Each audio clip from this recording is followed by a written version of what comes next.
Hi ಎಲ್ರಿಗೂ ನಮಸ್ಕಾರ. Welcome back to my YouTube channel Savinenapu. ನಾನು ನಿಮ್ಮ ಲತಾ. ಇವತ್ತು ನಾವು ಸೂಪರ್ ಟೇಸ್ಟಿಯಾಗಿರೋ ಇನ್ಸ್ಟೆಂಟಾಗಿ ಇಡ್ಲಿ ರೆಸಿಪಿನ ಹೇಗೆ ಮಾಡೋದು ಅಂತ ತೋರಿಸ್ತೀನಿ. ಅದಕ್ಕೂ ಮುಂಚೆ ಯಾರೆಲ್ಲ ಹೊಸ್ದಾಗಿ ನನ್ನ ಚಾನಲ್ ನೋಡ್ತಿರೋ ಪ್ಲೀಸ್ ನನ್ನ ಚಾನಲ್ನ ಸಬ್ಸ್ಕ್ರೈಬ್ ಮಾಡ್ಕೊಂಡು ನೋಡಿ. ನೀವು ಸಬ್ಸ್ಕ್ರೈಬ್ ಮಾಡೋದ್ರಿಂದ ನಾನು ಹಾಕೋ ಎಲ್ಲ ವೀಡಿಯೋನು ನಿಮಗೆ ಬಂದು ಸೇರ್ತವೆ.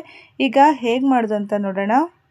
ಒಂದು 15 ನಿಮಿಷ ಟೈಮ್ ಇದ್ದರೆ ಸಾಕು. ನಾವು ಈ ಇಡ್ಲಿನ ಆರಾಮಾಗಿ ಮಾಡ್ಕೋಬೋದು ಮತ್ತು ಸೂಪರ್ ಟೇಸ್ಟಿಯಾಗಿರುತ್ತೆ. ಇಲ್ಲಿ ನಾನು 2 ಬಟ್ಲಾಗುವಷ್ಟು ಇಡ್ಲಿ ರವೆ ತೊಗೊಂಡಿದ್ದೀನಿ. ನಿಮ್ಮ ಹತ್ರ ಯಾವುದೇ ಬ್ರ್ಯಾಂಡದಾಗಿದ್ದರೂ ಪರವಾಗಿಲ್ಲ, ತೊಗೊಳ್ಳಿ. ಒಂದು 2 ಸಾರಿ ನೀರು ಹಾಕಿ ಚೆನ್ನಾಗಿ ತೊಳೆದಿಟ್ಕೊಳ್ಳೋಣ.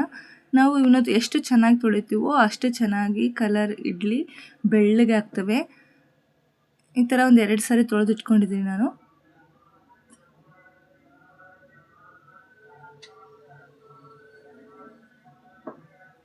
ಒಂದು 2 ಸಾರಿ ತೊಳೆದಿದ್ದೀನಿ. ಈಗ ಇದನ್ನ ನೀರು ಹಾಕಿ ಒಂದು 15 ನಿಮಿಷ ನೆನೆಯಕ್ಕೆ ಬಿಟ್ಬಿಡೋಣ. ಒಂದು ತಟ್ಟೆ ಮುಚ್ಚಿ ಎತ್ತಿಡೋಣ. ಈಗ ಇನ್ನೊಂದು ಬಟ್ಲು ತೊಗೊಂಡು 1 ಬಟ್ಲಾಗುವಷ್ಟು ಅವಲಕ್ಕಿ ತೊಗೊಳ್ಳೋಣ. ಪೇಪರ್ ಅವಲಕ್ಕಿ ಇದ್ದರೆ ಇನ್ನೂ ಚೆನ್ನಾಗಿರುತ್ತೆ. ನಾನಿಲ್ಲಿ ದಪ್ಪ ಅವಲಕ್ಕಿ ತೊಗೊಂಡಿದ್ದೀನಿ. ಪೇಪರ್ ಅವಲಕ್ಕಿ ಇದ್ದರೆ ಪೇಪರ್ ಅವಲಕ್ಕಿನ ಹಾಕ್ಕೊಳ್ಳಿ, ಅವಿಲ್ಲ ಅಂದರೆ ಇವನು ಹಾಕ್ಕೊಳ್ಳಿ, ಪರವಾಗಿಲ್ಲ, ನೋ ಪ್ರಾಬ್ಲಮ್. ಈಗ ಇದನ್ನು ಇವನು ಅಷ್ಟೇ ಒಂದು 2ರಿಂದ 3 ಸರಿ ಚೆನ್ನಾಗಿ ತೊಳ್ಕೊಬೇಕು. ನಾವು ಎಷ್ಟು ಚೆನ್ನಾಗಿ ತೊಳಿತೇವೋ ಅಷ್ಟು ಚೆನ್ನಾಗಿ ಇಡ್ಲಿ ಹತ್ತಿ ಥರ ಬೆಳ್ಳಗೆ ಕಾಣಿಸ್ತಿರ್ತವೆ ಇಡ್ಲಿ.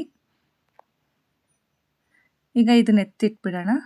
ನೋಡಿ, ಈಗ 15 ನಿಮಿಷ ಆಗಿದೆ. ಈ ನೀರು ಇರುತ್ತಲ್ಲ, ನೀರನ್ನೆಲ್ಲ ಹಿಂಡ್ಕೊಳ್ಳೋಣ. ಈ ಥರ ಹಿಂಡ್ಕೊಂಡು ಬೇರೆ ಪಾತ್ರೆ ತಕ್ಕೊಳ್ಳೋಣ.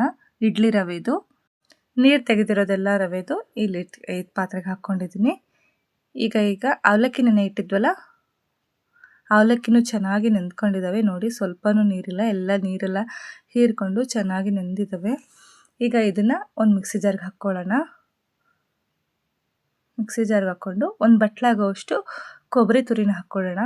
ಕೊಬ್ಬರಿ ತುರಿದು ಮೇಲಿಂದು ಬ್ರೌನ್ ಕಲರ್ ಪಾರ್ಟ್ನ ತೆಗೆದೇ ಹಾಕ್ಕೊಳ್ಳಿ, ಹಾಗಾಗೋದ್ರಿಂದ ಕಲರ್ ಚೆನ್ನಾಗಿರುತ್ತೆ. ಈಗ ಇದಕ್ಕೆ ಸ್ವಲ್ಪ ನೀರು ಸೇರಿಸ್ಕೊಂಡು ನುಣ್ಣಗೆ ರುಬ್ಕೊಂಬರ್ಬೇಕು. ಎಷ್ಟು ನುಣ್ಣಗೆ ರುಬ್ತೀವೋ ಅಷ್ಟು ನುಣ್ಣಗೆ ರುಬ್ಕೊಂಬರ್ಬೇಕು. ಅದನ್ನ ಹಿಂಡಿಟ್ಕೊಂಡಿದ್ವಲ್ಲ ರವೆ, ಆ ರವೆಗೆ ಸೇರಿಸ್ಕೊತಾ ಇದ್ದೀನಿ. ಸ್ವಲ್ಪನೇ ನೀರು ಹಾಕ್ಕೋಬೇಕು, ನೀರು ತುಂಬ ಹಾಕ್ಕೋಬೇಡಿ. ಈಗ ಇದನ್ನು ನಮಗೆ ರುಚಿಗೆ ಎಷ್ಟು ಬೇಕೋ ಅಷ್ಟು ಉಪ್ಪನ್ನು ಸೇರಿಸ್ಕೊಂಡು ಚೆನ್ನಾಗಿ ಕಲಿಸ್ಕೊಳ್ಳೋಣ. ನಾನು ಇದಕ್ಕೀಗ ಉಪ್ಪನ್ನು ಮಾತ್ರ ಸೇರಿಸಿರೋದು, ಯಾವುದೇ ಥರದ ಸೋಡಾ ಯಾವುದನ್ನು ಬಳಸ್ತಾ ಇಲ್ಲ. ಯಾವುದನ್ನು ಬಳಸದೆ ಇನ್ಸ್ಟೆಂಟಾಗಿ ಇಡ್ಲಿ ಹತ್ತಿ ಥರ ಬರ್ತವೆ. ಒಂದು ಸರಿ ಟ್ರೈ ಮಾಡಿ, ನೀವೇ ಹೇಳ್ತೀರಾ ಚೆನ್ನಾಗಿತ್ತು ಅಂತ. ನೋಡಿ, ರುಚಿಗೆ ಎಷ್ಟು ಬೇಕೋ ಅಷ್ಟು ಉಪ್ಪನ್ನು ಸೇರಿಸ್ಕೊಂಡಿದ್ದೀನಿ. ಈಗ ಇದನ್ನು ಚೆನ್ನಾಗಿ ಕಲಿಸ್ಕೊಳ್ಳೋಣ. ಚೆನ್ನಾಗಿ ಕಲಿಸ್ಕೊಂಡಿದ್ದೀನಿ.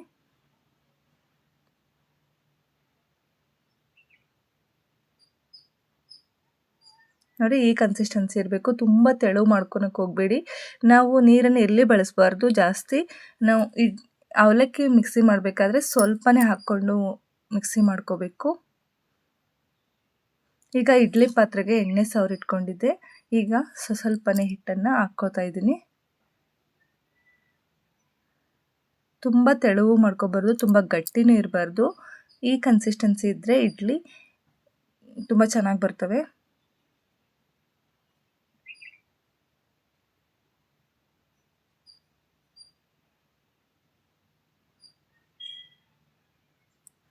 ನಾನಿಲ್ಲಿ 2 ಕಪ್ ರವೆ ಬಳಸ್ಕೊಂಡು ಒಂದು 5 ಪ್ಲೇಟ್ ಆಗೋವಷ್ಟು ಇಡ್ಲಿನ ಮಾಡ್ಕೊಂಡಿದ್ದೀನಿ.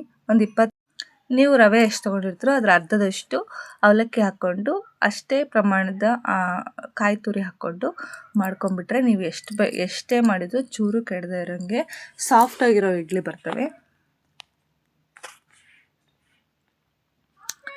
ಈಗ ನಾವೊಂದು 5 ಪ್ಲೇಟಿಗೆ ಹಾಕ್ಕೊಂಡಿದ್ದೀನಿ. ಹಾಕ್ಕೊಂಡು ಇಡ್ಲಿ ಪಾತ್ರೆನ ನೀರು ಹಾಕಿ ಕಾಯಕ್ಕಿಟ್ಟಿದ್ದೆ.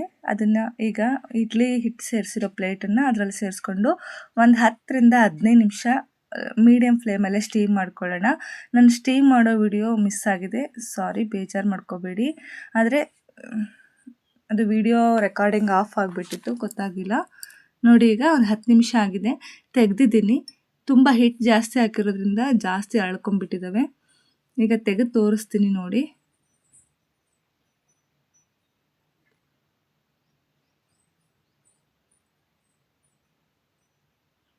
ನೋಡಿ ಎಷ್ಟು ಚೆನ್ನಾಗಿ ಬಂದಿದ್ದಾವೆ. ಕಲರು ಅಷ್ಟೇ ತುಂಬ ವೈಟಾಗಿ ಬರ್ತವೆ ಮತ್ತು ರುಚಿನೂ ಅಷ್ಟೇ ಇನ್ಸ್ಟೆಂಟಾಗಿ ಮಾಡಿದ್ದೀವಿ ಅಂತಲೇ ಅನಿಸಲ್ಲ, ಅಷ್ಟೊಂದು ರುಚಿಯಾಗಿರುತ್ತೆ.